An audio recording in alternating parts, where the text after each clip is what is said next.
نظم نمبر 7 اے ماؤں، بہنوں، بیٹیوں کا خلاصہ کلام کی معلومات حاصل کریں گے۔ شاعر خواتین کو ماؤں، بہنوں اور بیٹیوں کی طرح مخاطب کر کے کہتا ہے کہ دنیا کی سجاوٹ اور خوبصورتی تمہاری وجہ سے ہے۔ گھر میں خوشی اور سکھ تم سے ملتا ہے اور باہر تمہاری یاد ہمیں گھر سے دور نہیں ہونے دیتی۔ تم نیکی، پاکیزگی، شرم و حیا اور صبر و رضا کی تصویر ہو۔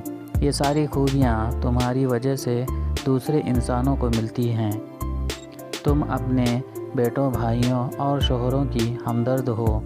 بیماری اور بے روزگاری میں ان کی ہمت بڑھاتی